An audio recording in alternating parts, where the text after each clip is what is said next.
सुप्रभात बच्चों, मैं निशा सिंह वर्ग 7 के लिए आज मैं आपके पाठ्य पुस्तक गीतिका के प्रथम पाठ पथ की पहचान कर ले से आपका परिचय कराऊंगी। पथ की पहचान कर ले कविता के रचयिता डॉक्टर हरिवंश राय बच्चन हैं, जिनका जन्म 27 नवंबर 1907 को इलाहाबाद के मध्यम वर्गीय परिवार में हुआ। इनकी माताजी का नाम सरस्वती देवी और पिता का नाम प्रताप नारायण श्रीवास्तव था। इनकी सुप्रसिद्ध कृतियों में मधुशाला, मधुकलश, खादी के फूल आदि के नाम आते हैं। इनका निधन 18 जनवरी 2003 को हुआ। और अब हम अपने पाठ पथ की पहचान की तरफ आ रहे हैं।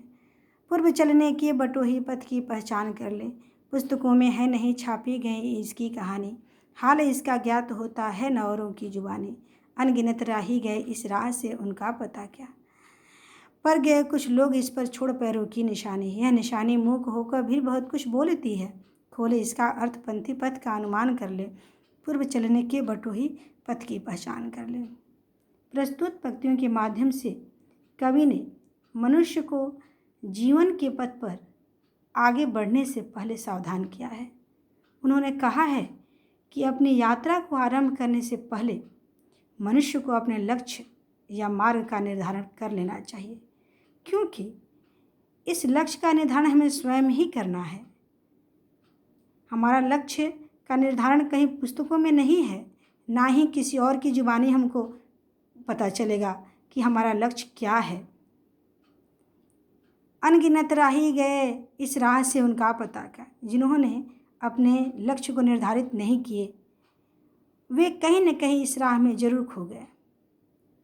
और पर गए कुछ लोग इस पर छोड़ पैरों की निशानी, और जिन्होंने अपने लक्ष्य को निर्धारित किया वे अपने मंजिल तक पहुंच पाए और अपने पैरों की निशानी यानी अपने छाप को हमारे दिलों में छोड़ गए।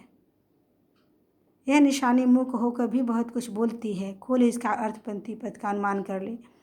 यह निशानी, यह जो हमारा मार्गदर्शन है, जो कि किस तरह से अपने लक्ष्य का निर्धारण करना है और हमें अपने महापुरुषों से कुछ सीखना है, यह हमको बहुत कुछ बतलाती है।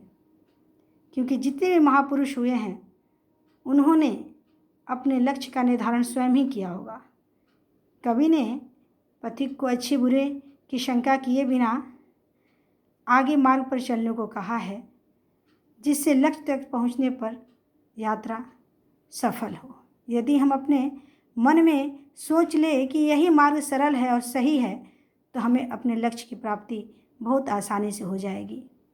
क्योंकि जितने भी महापुरुष ने अपने लक्ष्य को प्राप्त किया है, उनके मार्ग में बहुत सारी कठिनाइयाँ आई होंगी, पर वे घबराए नहीं होंगे और अपने मार्ग पर निरंतर बढ़ते रहे होंगे।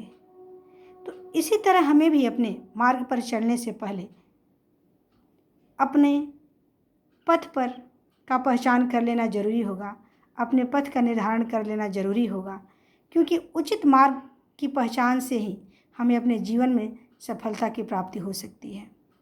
और कवि ने इसलिए मनुष्य को सावधान किया है कि चलने से पहले अपने पथ का निर्धारण कर लें, और इस तरह से हम अपने लक्ष्य को प्राप्त कर सकते हैं।